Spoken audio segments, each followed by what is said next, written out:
Tell us about a time that you made a mistake. Nice reenactment, right? But actually, that was the look that I had on my face back during one of my first big interviews all the way back in 2004 when I was asked this question. Not fun, I can assure you. So, are you ready to learn how not to do what I did back then? How not to show up for your interview unsure what to say to this question? If so, then stay tuned.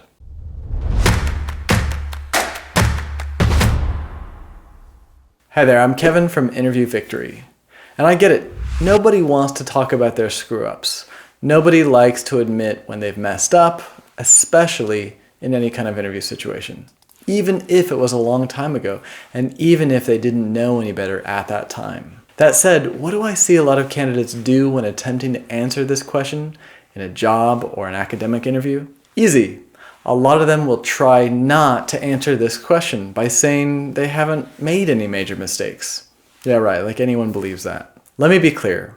The interviewer does not want to hear you dance around this question, meaning that they don't want to hear that you're perfect and don't make mistakes. What they want, what they're expecting from you is for you to admit that like any adult, you've actually made genuine mistakes during your career and are willing to tell them the specifics of that mistake. Now there's a second mistake that I see candidates make all the time, and this one's even more common. Instead of discussing the specific mistake that they've made and going into those details about that mistake, where the mistake happened, who it affected, etc., candidates will just vaguely mention some general lesson or workplace skill that they've learned over the years, often without making any mention of an actual mistake. For instance, they might say something like, a few years ago I learned that I needed to be better at responding to emails. And so, I started checking my emails more, and that's been really good. Okay, so where's the mistake again in that? I mean, I can't even count the number of times I've heard candidates say something like this during an interview. As an interviewer, I have two choices for how I can respond. Number one, I can just say nothing and mark a big red X in my notes for this response, meaning that they've effectively failed this question. Or the second option is that I can basically push back on them as a candidate and ask them for more details. So I can say something like, okay, when was this? What company was this for? Or even I'll put it more directly. How exactly is that a mistake? Either way, it's not very impressive when candidates give such vague responses. Here's the thing. Recruiters, hiring managers, program directors, they're asking you to tell them about a mistake because they want to test a few things about you as a candidate. Firstly, they want to test how much self-awareness you have. Some people make mistakes without even knowing it, or they know they've made a mistake, but quickly forget that mistake as well as the lessons learned from it. Again, that's not an attractive quality in a candidate because it means that the candidate will probably make big errors if they bring them on board, and they will likely not learn much from those mistakes, even after being reprimanded. The second thing that interviewers want to test with you is how you respond to challenging situations, even ones that you create yourself, like a big mistake you made. How do you handle mistakes or errors that you've made? Do you take responsibility? Do you look for solutions? Or do you just say, meh, oh well, I'm sorry? Finally, interviewers are curious about how honest and forthcoming you are. Nobody wants to hire a candidate that won't admit to mistakes they've made. Well, for one thing, it's an honesty issue. Employees that make mistakes and won't admit to them are clearly hiding something, which begs the question, why? And if that employee doesn't let you know about mistakes they've made, there could be large consequences coming down the road that you as a manager have no idea about until they hit. Clearly, employees like this care more about not getting in trouble or protecting their reputation than they do the overall organization. Another thing is that people who you hire that can't admit when they've made a mistake usually suck at taking feedback from their managers or from coworkers or customers for that matter. And they're also likely to not take responsibility when they do something wrong. And if they make a big mistake in the future, they're likely to find someone else to blame it on, or again, try to sweep it under the rug so that their managers never find out. This is exactly how companies deteriorate over time, by more and more employees and managers not admitting to problems and not fixing those problems, which eventually leads to angry customers and lost market share. In short, the best companies look to hire people who admit to their mistakes and who work to find solutions to the problems they've caused, rather than find scapegoats to take the blame. Now, for those of you who are interviewing for an academic program, similar elements apply in academic institutions. Nobody wants students in their programs who make big blunders yet refuse to either ask for help or can't acknowledge the problems they may be causing in group learning environments, such as team projects or otherwise. Now that we've established how important it is to actually admit to real mistakes, this leads me to the most critical thing you should be asking yourself when preparing for this question. That, of course, is, of all the mistakes that I've made in my career that I can think of, which one would be the best to discuss in my interview for this question? But before we get any further, I'm just going to ask you a quick question. Can you think of a mistake from your last job or your school that you think would work for this question in your next interview? Please just let me know by writing a simple yes or no in the comment section below. And if you have a yes, if you're willing, put in quickly what that mistake was, just so we can all see it. I just want to get a sense for how difficult this is for people to think of good mistakes for this particular question. Also, if you like this video so far, why not show it by clicking on the like button down below this video? And while you're at it, click on the subscribe button down there too. That way you'll always know when I put out another video to help you master your next interview. And one last thing, if you have an upcoming interview, I highly encourage you to download my Day of the Interview checklist. Now this is a free PDF checklist that I've made to help you be super prepared for your next upcoming interview. All you got to do is click on the link down in the description below, print it out a few days before your interview, and start checking off stuff to make sure that you're prepared, you have everything you need to bring to the interview, and that you have everything you remember to do for the interview. Okay, so back to the question. As is probably obvious by now, all of us have made likely hundreds of little mistakes during the course of our career, and most of us have made at least a few very big mistakes. So should you choose one of the little mistakes you've made or one of the big mistakes for answering this question? Which will make your interviewers most satisfied? You know, I've read a bunch of blog articles on this topic over the years at top interview prep sites, and you know what a lot of them say? Just be honest. Now that's a bit concerning for me, considering that taking that literally can be really bad advice. So here's what I hope is a more helpful version of that saying. Don't just be honest, be strategically honest. What I mean is that while your interviewers would love any and all stories you tell them about big and massive, terrible mistakes you've made, and while it would be very honest of you to tell them these horrible mistakes, that won't necessarily make you a top candidate in their eyes. They love to hear all the embarrassing dirt candidates are willing to divulge during an interview.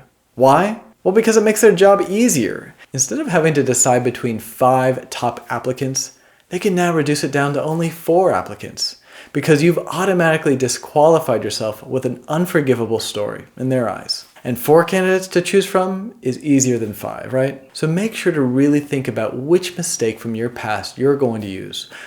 Try to avoid mentioning major mistakes, especially one that could be crucial for the success in your new position or opportunity you're interviewing for. For instance, if your job at a major newspaper company was to be the one who emailed the final version of the newspaper to the printing department by 9 p.m. that evening before to ensure that all the newspapers going out for delivery that morning were printed and ready to go, and if your mistake was that you failed to do this because you simply forgot one day, well, yikes, that's a really big mistake. That could have cost the company thousands upon thousands of dollars and angered tons of customers. I mean, it's honest, I guess, but I probably wouldn't hire you for a similar type of job again. In general, you want to avoid mistakes where there were huge or disastrous consequences either to the organization or to a person or people in general. And that leads me to my next tip of things to avoid while choosing a good mistake. Don't mention a mistake that you made out of negligence. Choose instead a mistake that you've made due to inexperience or perhaps ignorance. While no organization likes mistakes, it's way worse if an employee made the mistake after they've been properly trained and after they'd been doing the job successfully for a while. That just shows that they knew and were capable of getting things right. And so if the mistake that you're describing is one where you just didn't feel like doing it or forgot to do it, even though you knew better and knew how important it was to do, then it's not going to look as good as mistakes where you were new at the job and you just didn't know what you were doing yet. Finally, and this is a really important one that I see candidates do all the time, avoid mentioning mistakes where there were no real consequences for anyone. So yes, while I want you to beware of mentioning really big, disastrous mistakes, I don't want you to mention non-mistakes or mistakes where it's unclear what the problem really was. You need to mention what the actual consequences of the mistake was and how it affected either you or the company or a customer or someone. I've actually had candidates in interviews answer this question by telling me about how they misfiled some paperwork in the wrong cabinet as their mistake. When I asked them what happened as a result of this mistake, they told me, oh, nothing happened. I just noticed that I'd made that mistake the next day while I was filing again, and I was able to correct it, so no damage was done, don't worry. Okay, I mean, yes, technically that's a mistake, but since it had literally no major impact on anything or anyone, it's a non-answer to the question, and it certainly doesn't showcase that you learned very much. People rarely learn much for mistakes where there were no real consequences. Again, in this situation, it looks like the candidate is just trying to play it safe and avoid being more forthcoming and open about some bigger mistake that they've made that they just don't want to really admit. So we need to follow what I call the Goldilocks rule of interviewing. The consequences of the mistake you're mentioning should be not too big, not too devastating, but they should not be too small either. They need to be just right. Okay, so now that you've chosen your perfect mistake story, let's talk about the do's and don'ts when it comes to what to include in your story. Number one, do talk about lessons learned. As I mentioned earlier, interviewers are asking this question in part because they want to see how well you learned from your mistakes. So it's imperative that you discuss what specifically you learned from the experience, and if possible, discuss how you got it right the next time you were in a similar situation. Number two, never blame others. Remember, they're asking you about a mistake you made. So as tempting as it is to find a scapegoat and blame the mistake on someone else, even partly, doing so will not satisfy your interviewers. You need to demonstrate that you can own a problem and take full responsibility for it. Top organizations will avoid people who cannot take responsibility for their mistakes like the plague, so just don't go there. Number three, don't dwell on the mistake for too long, but do move on to the solution part of your story as quickly as you can. Some candidates, they feel they need to talk about their mistakes in excruciating detail. Besides telling the essential elements of the story for context, they then start talking about their feelings at that time, what personal issues they were going through at that moment, even the way they felt afterwards, etc.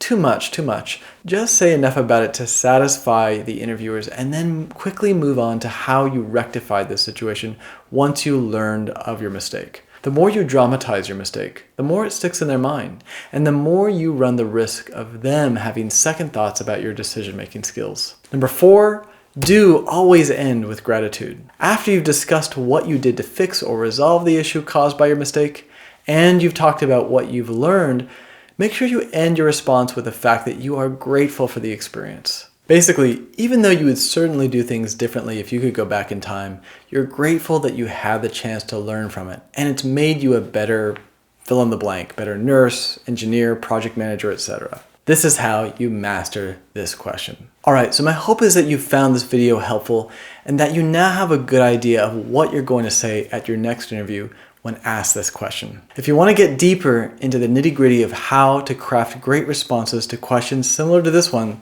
check out some of the videos that I put together that will help you make sure that you're more prepared than your competitors on the day of your next interview. Also, if you have any questions, make sure to write them in the comments down below, and I will do my best to either reply back to you there, or I'll even make a video about it if it's a common question. Alright everybody, thank you so much for watching, and I'll see you again in another video.